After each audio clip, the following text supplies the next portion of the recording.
Okay, so these, we looked at this a little bit last Friday with the idea of the assignment problem, mentioned that. And there are in chapters 5 and 6 of this text that are on there, there are a bunch of these different network type problems, or you could draw them as a network. And so I'm going to, this is actually for the narration part, I'm going to draw this on the board, looking at what we have there, maybe even making that a little bigger. There we go. I'm going to put this on the board and to see that it's a network problem, so then I'll switch to that view after I get that stuff up there. But so here we're looking at going from warehouses to various cities. We've got an Amazon warehouse in Campbellsville where I live, so they're shipping to different cities and that sort of thing. So how that's a network is, I can draw it with some bubbles, and let's see, so from and then to, there are 5 of them.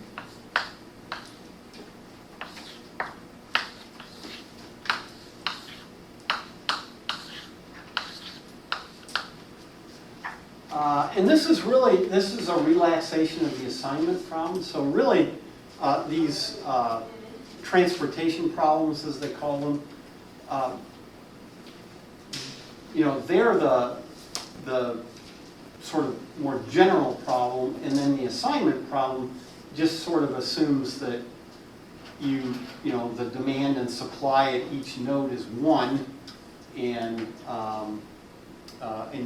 so you're assigning one thing, one person or one resource to one job. And so as we look at the table there, each warehouse can ship to each city. And so,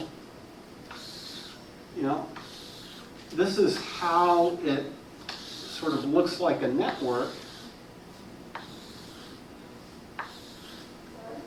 Is we've got bubbles and lines, and let's see, so our supply, we have 800 and 1,000.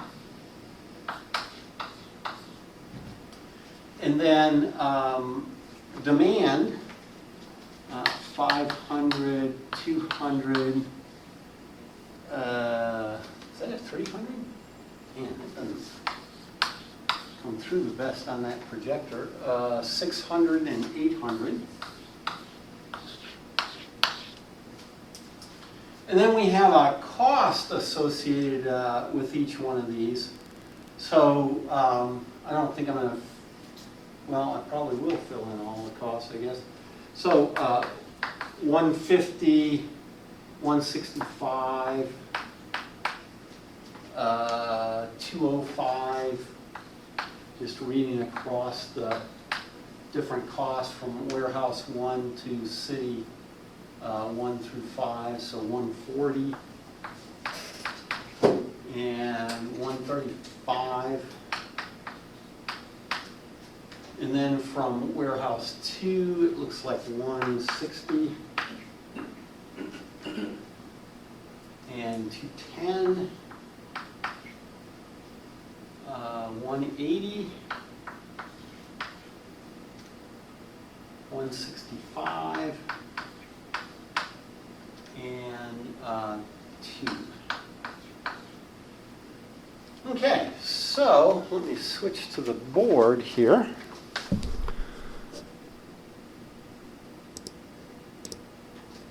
Okay, so so that's a network.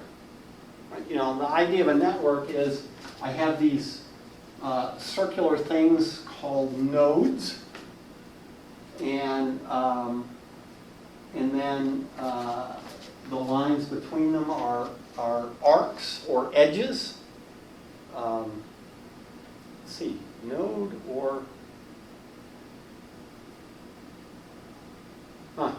I'm blanking out on the other word other than node.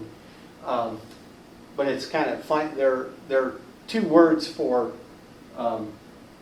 each of these things. So like I say, arc or edge, and then node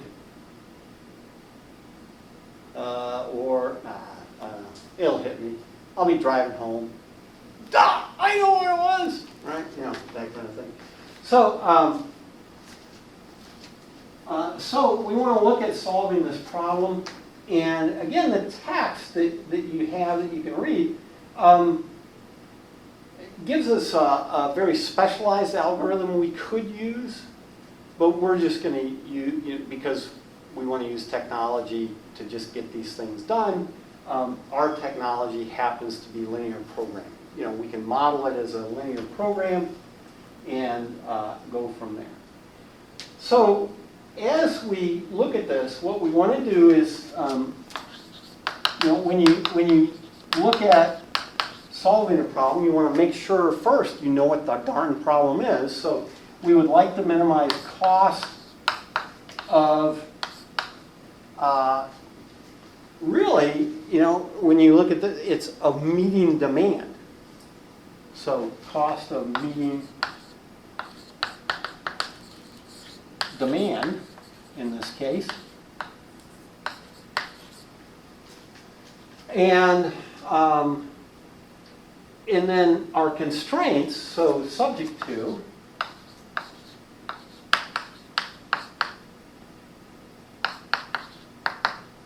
well, since it's the cost of meeting demand, one constraint would be that we have to meet demand. Right? So at least meet demand.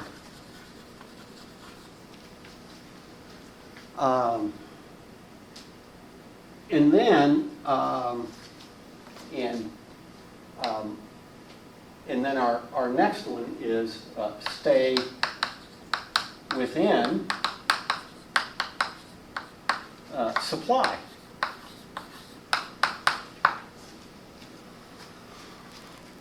And that pretty much does it. So, I look at that, and what I have to start doing then in the modeling process is, sort of the next thing is the variable. That's a biggie usually in a lot of these, is just how do I define that variable? Once you do a bunch of these, well, it sort of becomes really clear because it's always sort of the same kind of variable. But here, as we look at this problem, I want my decision variable, the thing I can change is how much I ship from this warehouse to any one of these cities. That's what I can change. And so my variable, really variables, I guess, is that I have some x, and usually the easiest way to go is in something like this is xij is equal to the number of units shipped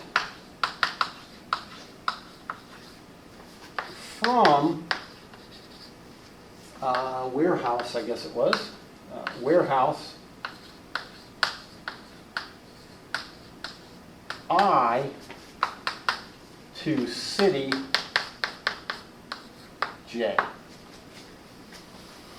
And so I have I is 1 and 2, so I could equal 1 and 2, and J can equal 1, 2, 3, 4, and 5.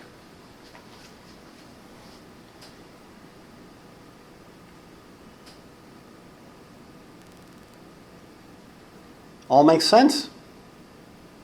It's always clear when I do it, right? So.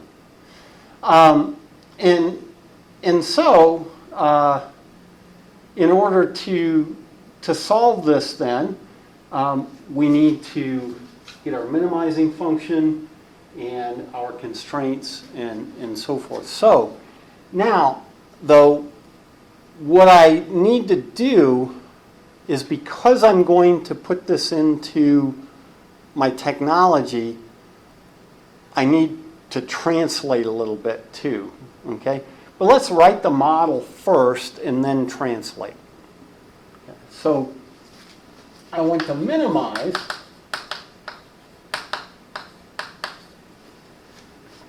and, you know, I guess I'll probably do it all the warehouse 1 shipments first, and then all the warehouse 2 shipments next.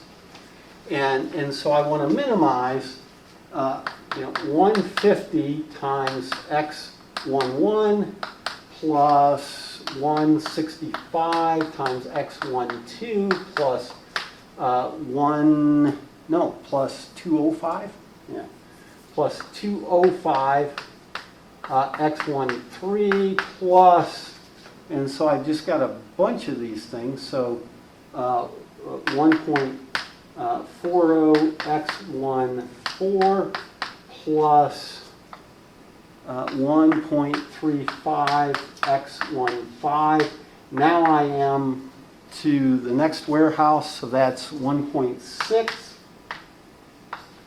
x21 plus 2.1 x22 plus 1.8 x23 plus 1.65 x24, and then finally plus 2.00 x25.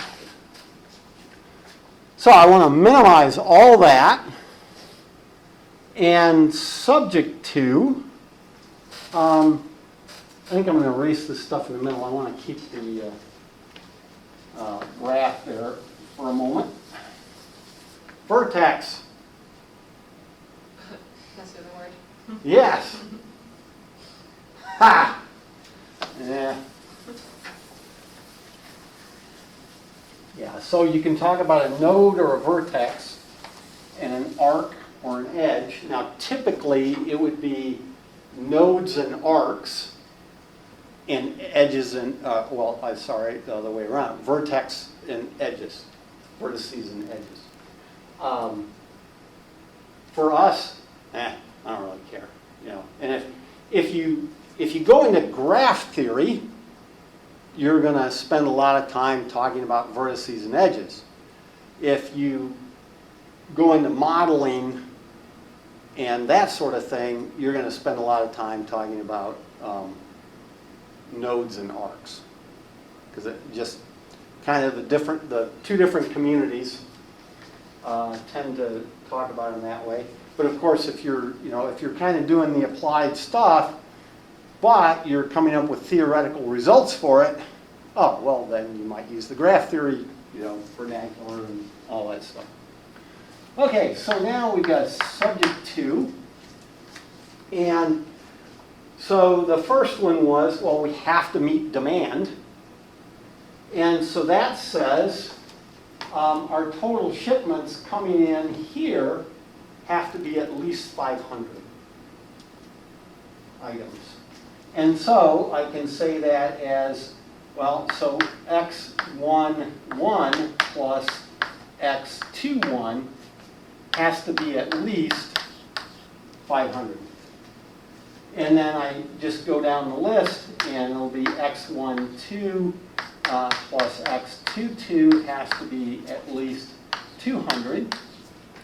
x13 plus x23 has to be at least 300.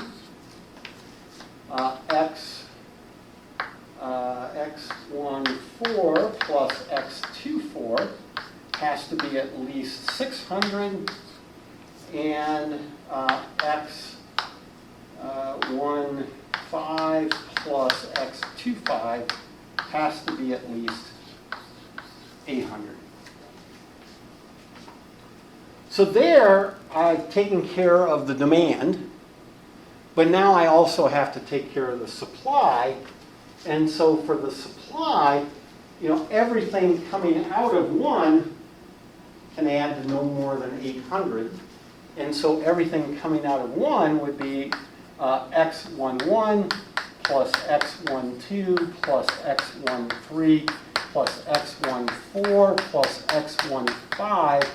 That has to be less than or equal to 800. And then similarly out of warehouse 2, so x21 plus x22 plus x23 plus x24 plus x25 has to be less than or equal to 1,000. And then just for good measure, nothing should be negative, right? Negative in this case anyway. I don't see that negative would make any sense. And so my xij all have to be greater than or equal to 0.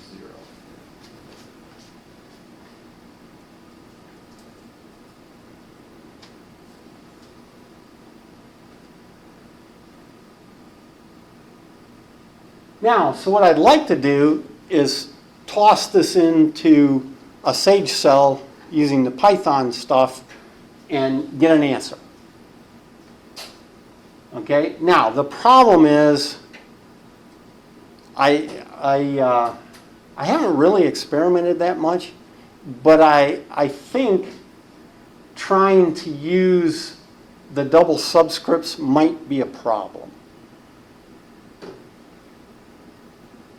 Okay, and so what I need to do is sort of translate everything, and the way I could do it is simply take this for the x1, x1s where I equals 1, is just make those all x1, x2, x3, x4, x5, and then the next set, start with x6 and go x6, x7, And again, I mentioned that at some point previously. The really weird thing is, I don't know on stuff whether I mention it in class or mention it in a video, right? I don't know. So, but I've mentioned that organizing the variables in particular ways sometimes is just something you have to do so you can deal with it in the stuff. Now, if I find that by playing around that we could do double subscripts, great, then in some ways that's very helpful. But if you've got a bigger problem and you need to generate your stuff using code instead of just typing it in, then again, you might have a problem if you're trying to use a double subscript. And so, let's go to a Sage cell. And what I have in here is code that I attached. Now, it wasn't attached before, but I've attached it now. In your Module 2 instructional content, there's this video on solving LPs with Python and Sage Cell, and I've attached the Sage assignment.txt. And, what's in it? That stuff. Now, everything that's got the pound sign or hashtag in front of it, those are comments. And I also gave you links to help pages for the Python. And in their help page, what they do is with their bounds on the variable itself, they have done it this way with the 0, 1 thing like that, Whereas what I did was I just put it in a big long list and did it that way, and to me that was just way better. I mean, just way easier to just put it that way for each variable. And so let's take a look at this. So we always need our first line, and that's just because it has the routines in it to solve this. So if we didn't have that first line, when we came down here and said, run this particular program here, it would go, I don't know what you're talking about. Leave me alone. And so we just need to import it and let it know what we have there. Now beyond that, again, we just need our coefficients for all these things. And so what's nice is, most of our coefficients are 1. So that's nice, 1 or 0. And so here we start with this one. If we're going in this order that we had on the board, then I can just start typing 1.5, 1.65. I know it's painful to watch me type, but hey, it'll be over someday. 1.4 and 1.35, 1.6, 2.1, 1.8,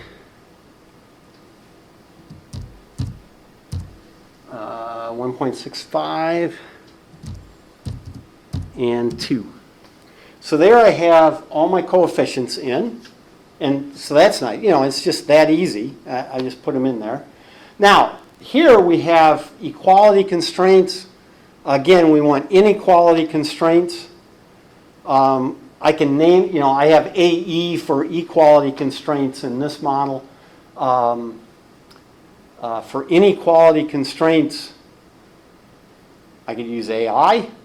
I could use AU, because I think in the, I didn't bring that up. I should probably, Python help page here. Here's the actual help page. They call them AU, well, what you turn in is AUB. So, AU might make sense.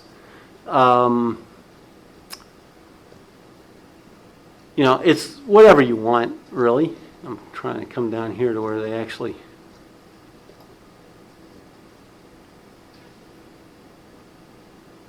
call some things. And, they have the AU,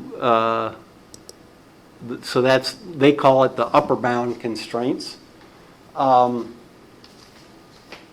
we could call it AU. And we don't have any equality constraints, so we can go in here and say AU, and I need to look at each of those. And again, the way we numbered them, that's where you have to keep track of how you numbered them. And X11 was X1, but X21 was the X6. Okay, because that was the next city. So I have to, I need 10 items in there. I think right now there's 1, 2, 3, 4, 5, 6, 7, 8, 9 items in there. Now, I know the first one's supposed to be a 1, so I'm going to add a 10th 0 there and make that a 0 and that one a 0. And I need the 6th one, 1, 2, 3, 4, 5, 6, to be a 1, except they aren't 1s, right? Why not?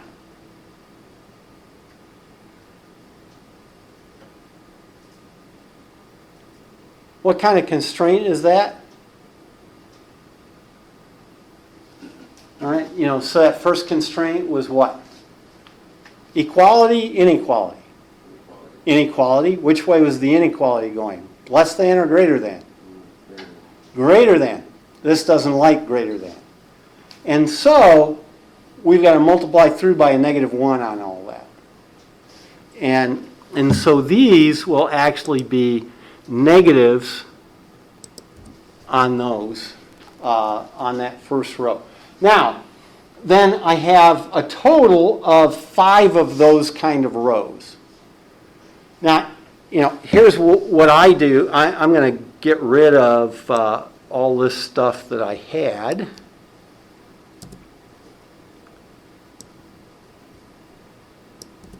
Now notice there's a closing square bracket. So there was an opening square bracket, then a square bracket around each row, and then a closing square bracket. Now what I'm going to do is I'm going to just highlight that, do a Control C. I don't think you can do like a right click, right, because it's doing HTML stuff, all right. And then I'll do a Control V for paste. And I'm going to do 5 of those, or well, 5 total, so 4 pastes. That's 2 of them, 3 of them, and 4 of them. So there I have my 5 rows, and oh, that was weird. Did I get rid of my -1 when I made the minus sign? Will you all vouch for that? We can check in the video when it's done, but okay, so that was supposed to have a 1 there.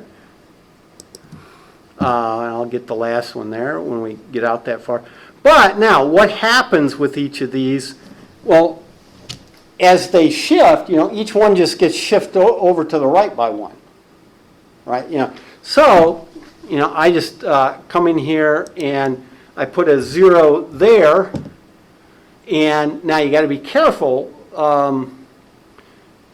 and make sure that just putting a 0 there, did that handle, well, and I got to take a 0 out at the end, of course, did that do it for me? And yeah, it did. And so now what I could have done was then copy this one and just add a single 0 to that, but now I need to add 2 zeros and take 2 zeros off of this one. And now I'll add 3 zeros here, so 0, 0, and 0. And I'll take 3 zeros off the end of this one. And then finally, I've got my 1 there. I'll need to add 4 zeros. Now, and I also could have used copy and paste there, because there's 4 zeros. Control C and Control V. And then I need to go get rid of 4 zeros at the end, which should put my -1 at the end. And there I have all those, the left-hand side of all those constraints. So that was nice. And now I need my 5 1s and 5 zeros for the last 2 constraints.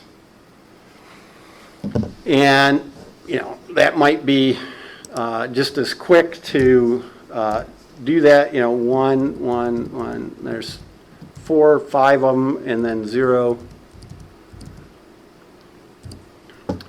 And so there's 1 of them. I don't think I have that closed off, and then comma, and do the same thing, but now with zeros first.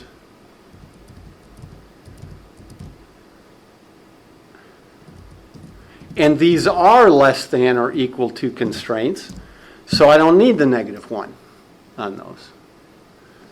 Okay, so there are my 7 rows of constraints. We'll call this BU. Not that in the end it doesn't really matter. What matters is what I send to the code to do. And now for these right-hand sides, again, I just go down, but I have to remember to make the greater than or equal to ones negative. So I have minus 500, minus 200, minus 300, minus 600, whoops, and minus 800. And then the others are positive numbers because those were less than or equal to constraints. So I have that. And then on the bounds, we just said they had to be greater than or equal to 0. So that would be a 0 first, but then a none is what they showed us.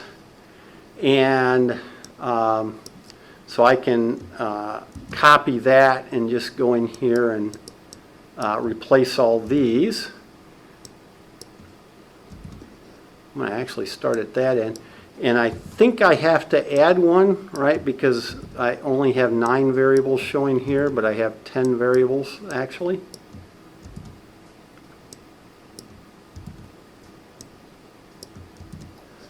So this is 1, 2, 3, 4, 5, 6, 7, 8, 9. And that was the last one, so I'll add a 10th one. With a copy and paste. So I have all that. Now, all this stuff, yeah, I can get rid of that. I don't need that. Those were just comments. And, you know, I can get rid of that as well. Oops. And here, this AEQ, that's something that matters, okay, because it's what the program's looking for. So I'm using less than or equal to constraints, not equality constraints. So I need to tell the program this is the UB, okay, and I'm just getting that from the help page here. And, you know, this stuff is where they're doing that. It's A_UB. And I called that AU. But you see that, I didn't actually have to change it, but it's probably a good idea. And then same thing here, BUB. And we change that to a BU. But that's all I have to change. And then the bounds are done, and the method, I suggest we use simplex method. And so hopefully, and then the show here just says, well, show me that result that I've just made. And here was the earlier one.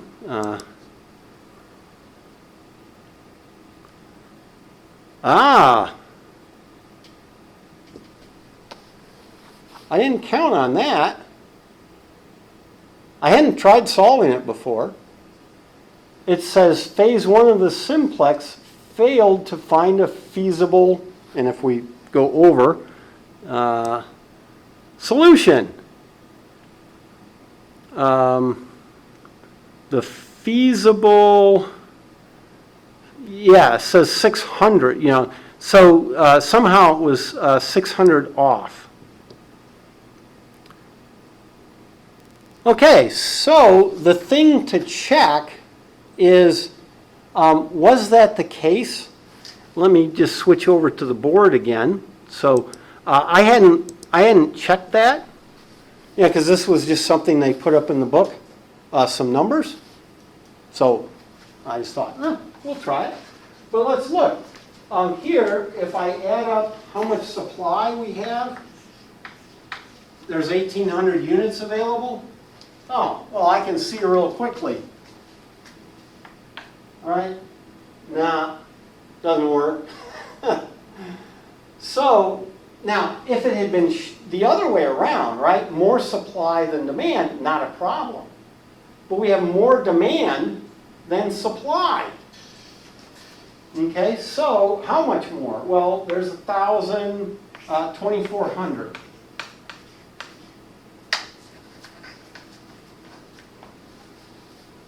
Okay, so is this undoable? Well, heck no, we're modeling. We can make anything happen. Not really true, but, sounds good. So what we need to do is we need to add a dummy supply. So the first answer to our question actually has been answered. Is it, it turns out, and we could have done this ahead of time, it turns out we can't satisfy demand. Oh, well, bummer. That's a problem. Or we can't satisfy demand by keeping the supply in check. Okay, so what we need is a new supply. So here we've got supply 3.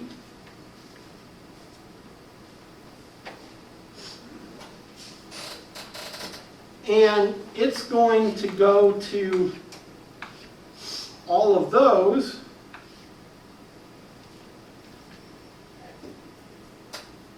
What's its cost?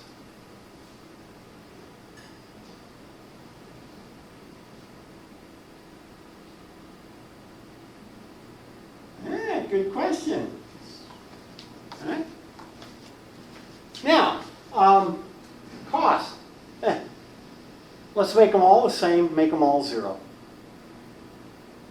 Now, will that work? I think so. Now, why do I think so? Well, okay, because we have to, 2,400. So this needs to be 600. Well, so to make this thing feasible, we have to use every bit of these and every bit of that. Has to happen. Well, you don't really want to favor one city over another, do you? Right? So, yeah, you probably don't want to favor one city over another yet. We're going to change that in a minute here if we have time. So we'll just give them all a cost of 0. Okay.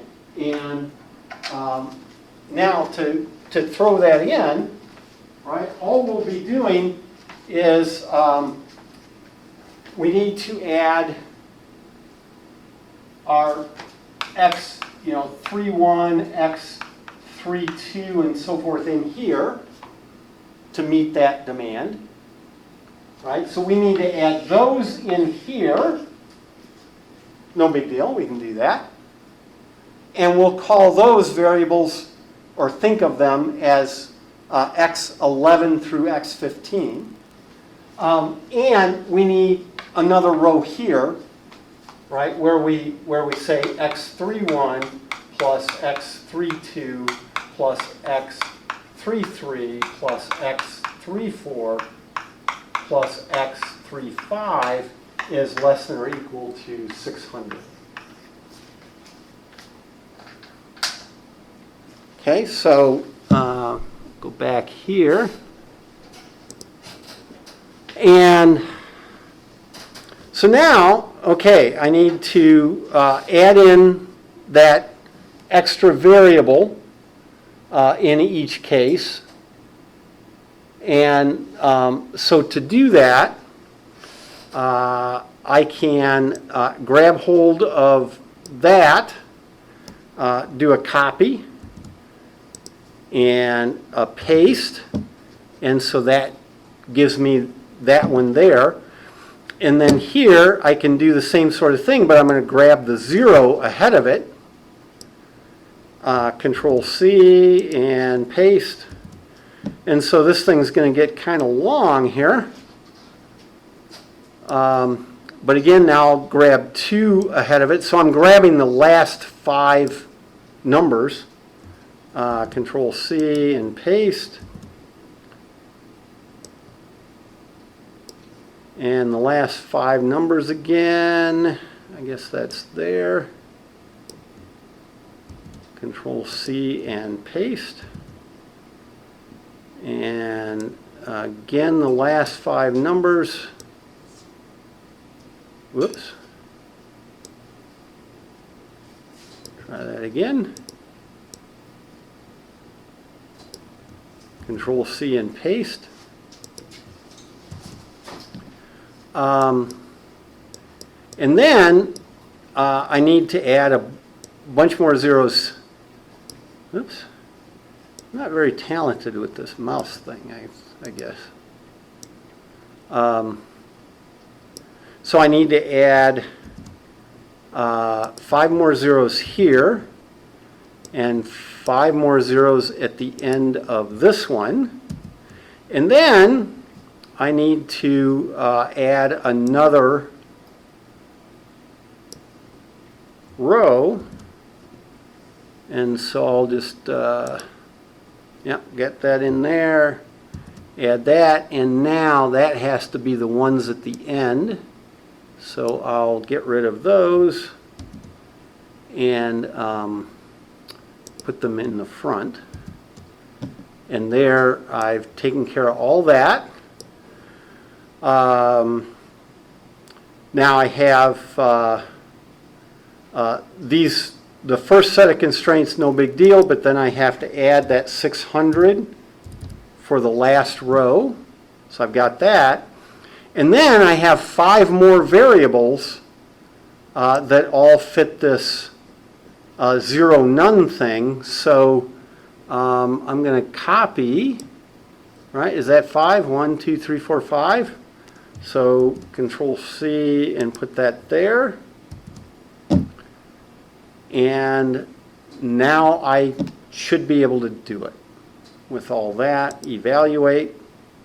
Oh, okay, I've got a syntax error somewhere. I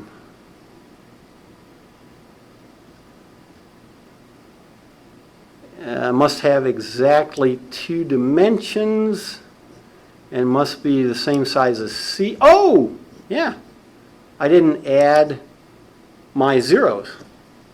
You're supposed to tell me that, you know. I mean, come on, people. You're making me look bad. Actually, I do a fine job myself. So, there we go. Terminated successfully. So great, and we can go through and look for our solution. Here's our answers. So here's x11, x12, x13, x14, x15. So x15 is 800 and so forth. Okay, now we are almost, or actually we are probably out of time, right? 2 minutes over. Let me just point out real quickly that I said, well, every city's the same. It doesn't matter. But we could, in our model, make it matter, right? Because what this says is every city I short costs something, right? And so I could actually put a cost with each one of these that would be the cost of not fulfilling that demand. And so, you could have, certainly the lowest you might just call it a 0. You might not, but you might call the lowest one a 0. But, you could have a city that you cannot short. Can't be done. I mean, you just don't want to. Well, so what I could do is put the cost out of this warehouse to that city as actually, well, I could make that one 0 and all the rest really big, right? Because then if you're trying to minimize, you want to minimize that 0.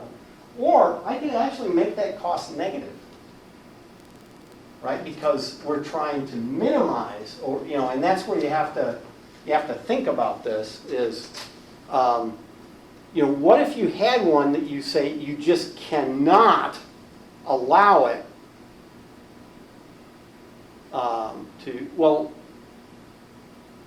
actually I had that backward. Strike that.